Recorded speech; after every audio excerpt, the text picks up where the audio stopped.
Welcome to Mikab Model College online tutorial. We hope at the end of this lesson, you will have acquired the expected learning outcome.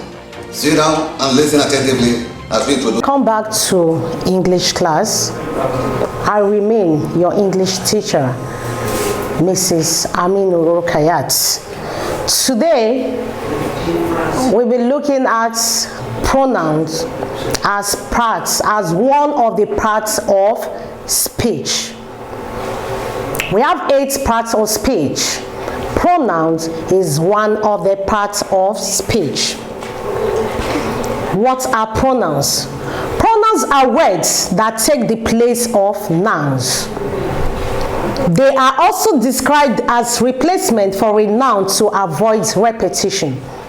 We often use pronoun to avoid repeating the nouns they refer to. And pronouns can also be described as replacement for a noun to avoid repetition. Pronouns allow you to use the same person or thing more than once without having to repeat the name every time. Now we have some common pronouns. They include I, me, she, he, it, we, us, you, they, and them. In English, pronouns are used to help reduce the amount of repetition we use in everyday language. Take for instance this example, this sentence. The boy went to school. Now the sentence, the words the boy is a noun. Now if you are always using the boy in this sentence, if you are always using the boy every time you spoke about the same young man, the repetition will probably upset the people you were talking to. But in order to avoid the repetition of the boy, instead of saying the boy went to school, the boy took some lessons, the boy went back home, the boy ate his food, you can use pronoun to change some things up a bit. Instead of the boy, you look for one of the pronouns that will help replace the boy. It becomes what? He went to school. So we'll be looking at more sentence examples to help us understand what pronoun is all about. The boy went to school. Yes, I've discussed that.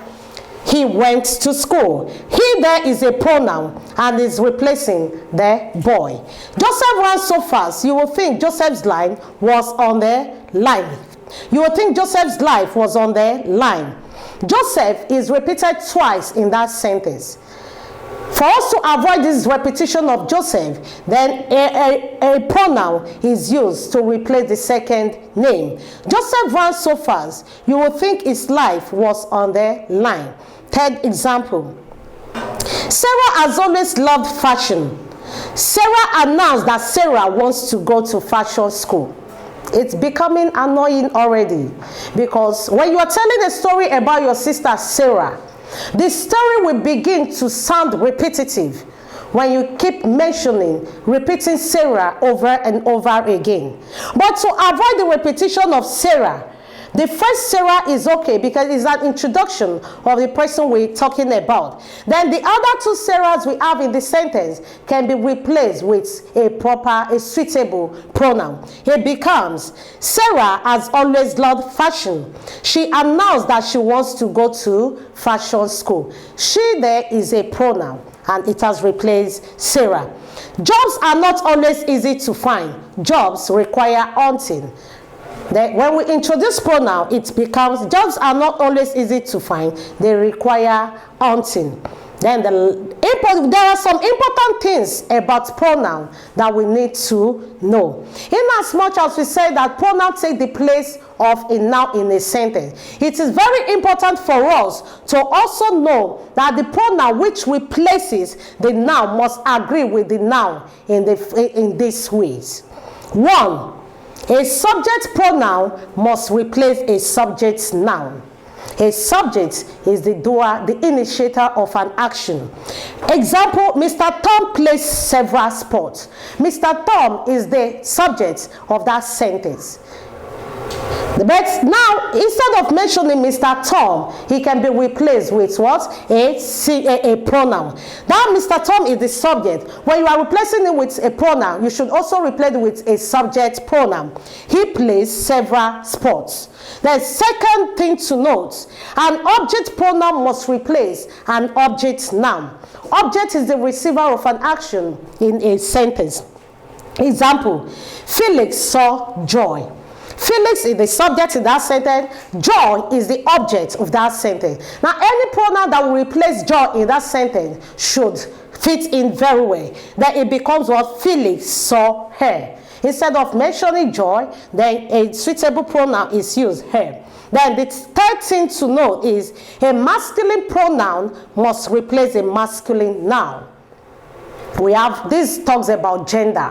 When we have a boy, in that pronoun, in that sentence, a pronoun should also replace the boy in the sentence. It becomes, Mr. Michael is a pastor.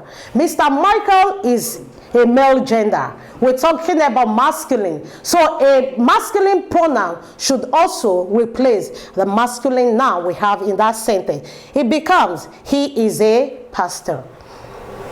A feminine pronoun must replace a feminine noun. This is also talking about gender, as when we talk about female. Example, Buki is a teacher. It becomes, she is a teacher. Then, we also have a singular pronoun must replace a singular noun. Don't make the mistake of using a different pronoun for a different noun.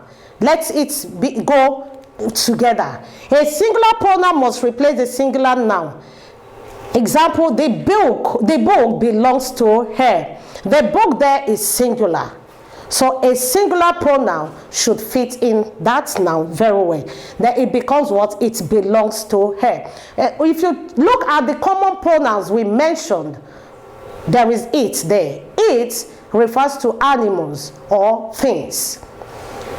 They are neutral. Then the other one is a plural pronoun must replace a plural noun. Example, Ben and Ade attended the party. Instead of mentioning Ben and Ade every time you speak about Ben and Ade, then a pronoun should replace Ben and it should replace the two names. It becomes they attended their party.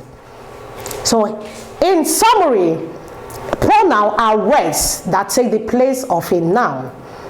They are also described as replacement for a noun. They refer to avoid repetition.